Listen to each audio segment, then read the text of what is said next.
What's good, everybody? It's your boy, O'Shea Duke Jackson, back at it again with another episode of The Celebrity Junk. Unfortunately, guys, I got this particular story involving a sad situation in Dothan, Alabama.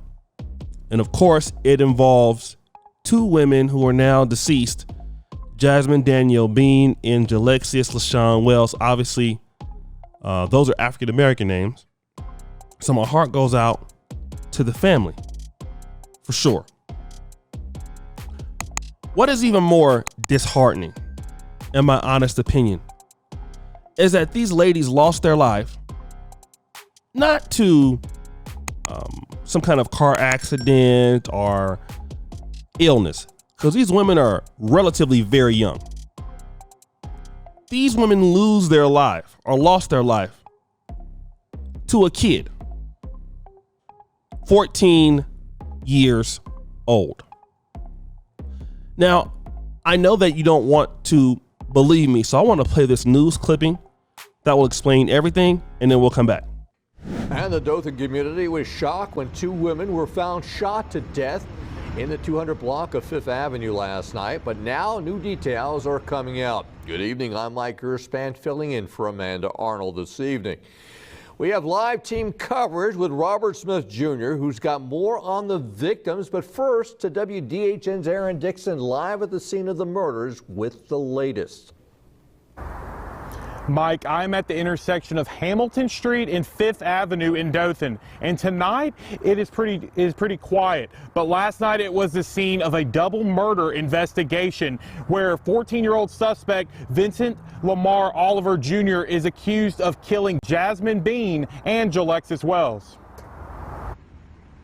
When police arrived at the Dothan home on the 200 block of 5th Avenue, they found Jasmine Bean and Jalexius Wells dead from gunshot wounds. Neither Bean nor Wells lived at the home. We have gained some information that there was possibly a, I don't want to say a party, but maybe a get-together at this location, and there may have been an incident stemmed from that. Oliver Jr. was named a suspect by police this morning. Almost 3 hours ago, police confirmed that he had been taken into custody. He is now being held in the Southeast Alabama Diversion Center here in Dothan. Several photos of Oliver Jr. show him holding guns. He has been charged as a juvenile in the case, and this is not his first run-in with the law. He had active juvenile pickup orders of attempted assault first degree and one count of discharging a firearm into an occupied vehicle from July of this year. One Dothan resident was shocked when she heard that the suspect was so young. But whoever did do it should not be walking free.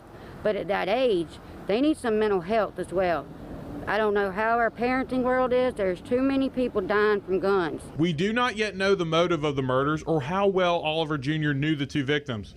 But police do believe that other people were at the get-together at the time of the shooting. And I'm dearly sorry to both parents. I can only imagine this. This is very sad, having babies killing babies, for one. It is awful. Now, due to Oliver Jr.'s age of 14 and a restriction of a court order, no more information will come from the police department at this time. But we do know that he is being charged as a juvenile, and that if he is convicted, he could be charged with life or life without parole. Mike? And from Aaron, our team coverage moves to Robert Smith Jr. He's live in the newsroom with a closer look at one of the victims in this case. Good evening, Robert. Good evening, Mike. I talked to one of the people closest to the heart of Jasmine Bean, her ex-boyfriend, who's been playing a pivotal role in her life since they were in middle school.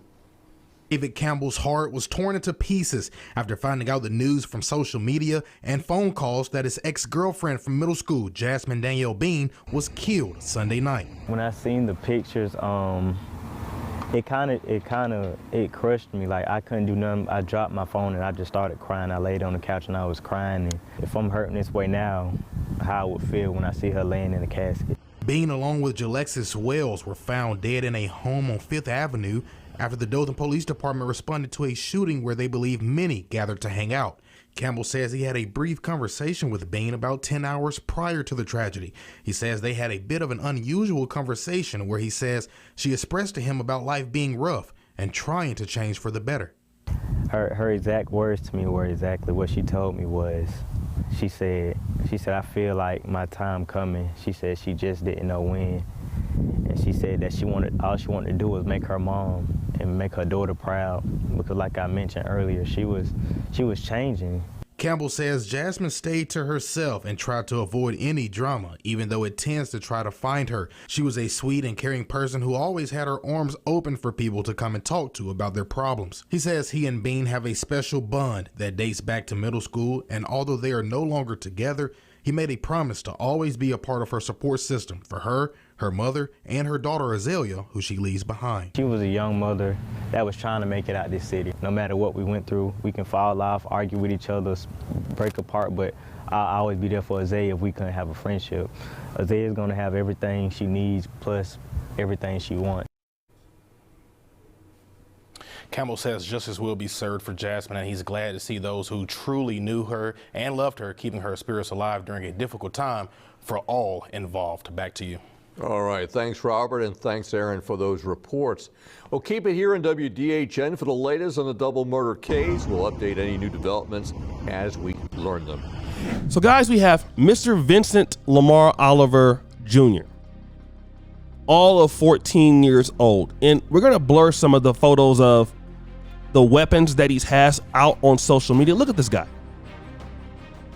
He's a little kid, but look at what he's doing. All right? Sagging his pants. He has these weapons out, taking photos of them. Okay? And this happened just on November 20th. Just last week. He's now in custody. But he has priors already. Okay? Basically discharging his firearm into moving vehicles and things like that. When you go to the YouTube video that covers this story, one lady asks a question that is very paramount. Where are the parents? Where are the parents? Where are the parents? And let me tell you something. Now, don't nobody know. You know, one thing I noticed, as I've become, like I said, older person in life and stuff. And, when my mom used to ask me, what happened to such and such? I didn't know, right? I knew, but I didn't know. Then as you get older and you become almost a parent, folks don't know. And it's similar to this. Where are the parents? I don't know. Well, how did this guy become what he is today if you don't know? Everybody's quiet. I'll tell you why. Want to know why? Because in our society, we love single moms. We love them. Everybody is bigging them up. Not even only in America, in Africa. Oh, you single mom. Oh, that's you're a warrior. It's great. Listen, I don't look. For me personally, I don't care what you do. You want to big up whatever you want to big up. It's fine by me. I don't care. Long as you don't live around me, messing up my life, do whatever you want to do. It's fine. But when you get failing children, they're coming from single parent homes, be it men or women. Now don't nobody want to take the blame for this. Somebody got to take the blame for this. Where's his father at? Where's his mother at? Now everybody is quiet now. I know why y'all quiet. Because y'all don't want to take responsibility for people like this.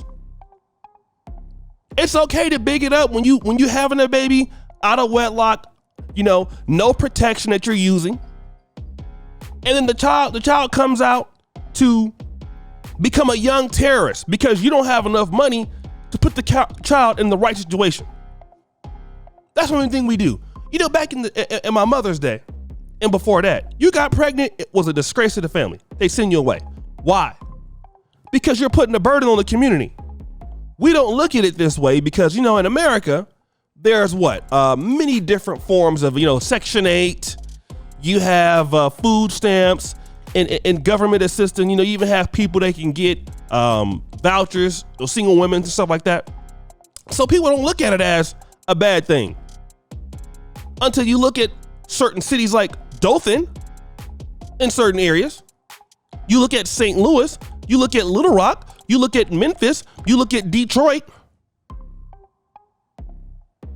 certain parts of Houston, Atlanta, every Democratic city that I'm naming right now with blacks, black LA, black Chicago. What do you have? This same pattern. These young kids, primarily boys, and now girls in Philadelphia, for example. Yeah, women are out here shooting people. You seen the rappers Glorilla. I mean, do we need to say more? When these people come out and their children can't contribute to the economy, and when one of your, I'm gonna be honest with you, when one of your daughters get married or has a baby daddy by one of these guys, now all of a sudden you upset now. Oh, he's a Pookie, he's a Ray Ray. But you wasn't saying that when you was bigging up the fact that, oh, okay, these single parents are the truth, huh? Were you? But now when they date your daughter, or for that matter, some of the girls that come from date your son, and then they terrorize their life, now all of a sudden you got a problem with it now. It's a problem for the entire society. When you have kids that don't have their parents, am I saying that 2-parent homes don't produce perfect kids? I'm not saying either. But now I tell you who suffers the most. Single parent households produce children that perform the worst. They're the most violent. They lack qualities of education. True, you're gonna have those kids that do better, but they need help. They need mentorship. And who influences a lot of kids with their parents got to be, the excuses, well, I got to work and take care of my kid. Well, okay, why did you have a child if you couldn't take care of it? Does that make sense?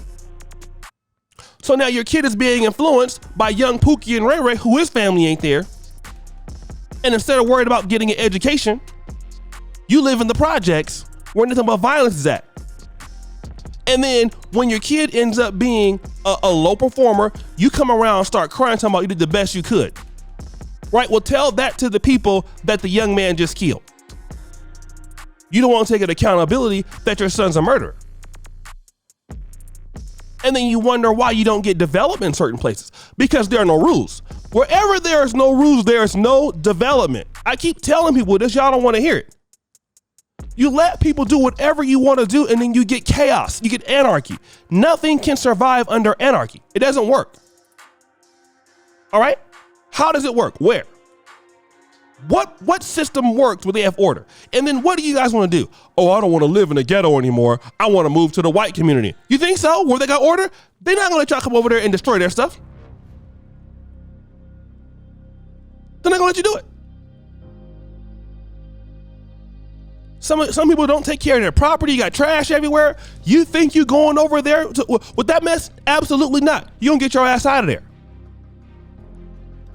So when you don't train your kids, you don't have resources for your kids, but you keep having these baby showers and getting pregnant by these Pookies and Ray Rays. And then when your children go out there and either they get terrorized themselves or become victims, or they are the ones that are the people that are the aggressors. Now don't nobody know what happened. I know exactly what happened. And you are dealing with people with no responsibility, which is why I tell you all the time, move away from those people as fast as you can. You want to have a terrible life? Live amongst people who can't take no accountability for their actions. Want to live in a bad neighborhood? No businesses, no investment? Live around idiots. That's all you got to do. People who don't care about life, move around them and see where you get. You don't get nothing. I know it because I seen it and I got away from that junk. And I ain't never going back. Only way I'll go back to that is in a body bag. Not living. Hell no. I work every day tirelessly till I return back to an environment like that. And I'll say, if your children are living like that, shame on you as a parent. You failed them. You have failed them. And there's many black people in America that sit around and complain about racism, and you are failures to your kids every day. But guys, what do you think? It's your boy, O'Shea Duke Jackson, back at it again with another episode of The Celebrity Trunk. Appreciate you for all that you do. We're out.